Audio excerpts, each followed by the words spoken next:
see everyone. Exciting time. We still have a long ways to go in terms of spring. We actually have the conclusion of this week and then one more week ahead until we conclude on our pack day on the 20th. So we still have 4 practices left, and we're still in the infant stages, really, of building our identity and what type of team we want to be. But I've been really encouraged. I think we've made tremendous progress, not only on the field, but off the field with our connection as a football team. And, that's the exciting thing about college football is no 2 teams are ever the same. So there's new opportunities.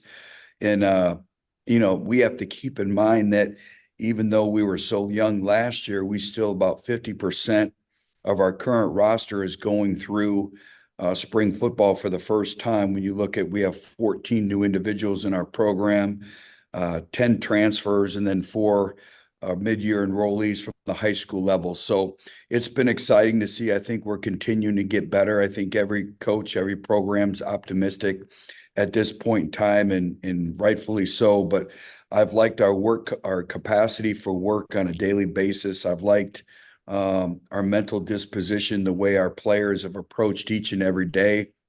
It's been extremely competitive.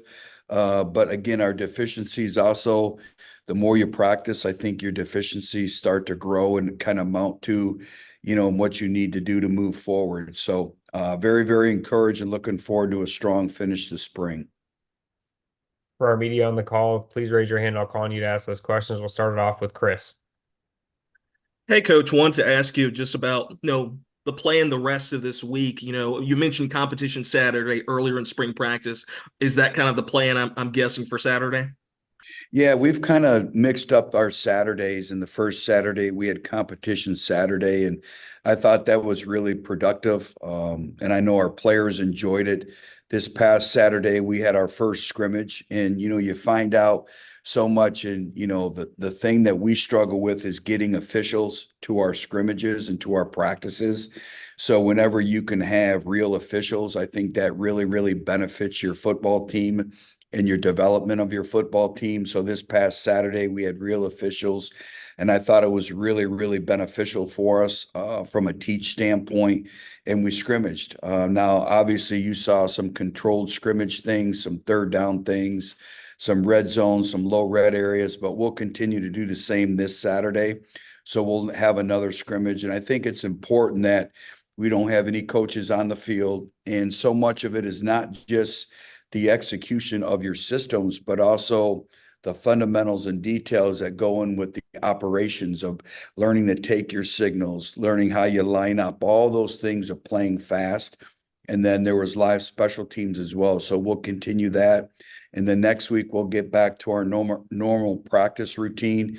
And then obviously pack day and our spring game on the 20th. Coach, you bring back the Sun Belt Freshman of the Year and Jalen Rayner at the quarterback position. What development have you seen out of him so far this spring?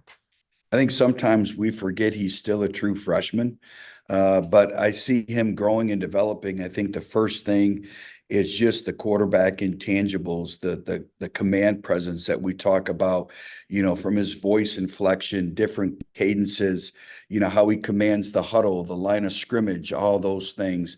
And then I think the individual fundamental details in terms of his footwork. He's very bright. He understands where he's at in the progressions and the rhythm and the timings. But I think has really been focusing more on the fundamentals and the details. And when he played really well last year, his feet were always underneath him. He was in a good base. And then when he struggled at times, a lot of it was his mechanics in the pocket. So we've really worked hard on that. And then just his overall leadership, like I said, command presence. And he's had a very, very good spring. I think he's been really one of our most consistent performers throughout the entire course of spring so far. All right, let's go back over to Chris. Hey, Coach, is there maybe a position group on offense and on defense that have really kind of separated themselves or really, have really stood out to you so far this spring? I think we continue to still be work in progress. It's been an opportunity for other individuals in the offensive line in the absence of Jacob Bear right now. So it's been, a great opportunity for individuals to even get more reps. So I think the offensive line is continuing to evolve. The running back position, I like where we're at right now. We have 3 individuals that we return that played significant reps for us, so we're excited about that. And then when you add Jalen Boardley, a freshman coming in, then we'll add another individual in June. So I do like the progression of our running back position. I think all position groups are kind of work in progress, and I would really say the same thing with the defense, particularly in the defensive front. I like where we're at the defensive end position. But as we continue to grow and elevate, I think it's across the board.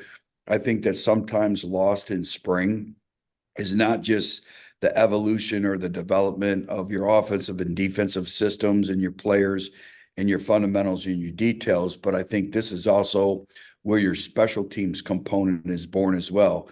Is, every new year is a new opportunity, and we call it indisputable role understanding. Is everybody can help us win. Everyone has a role in this football team. And I think the other thing that's critical going throughout spring is who's going to be your core special teams players as well. Thanks, Coach Jones. Appreciate the time today.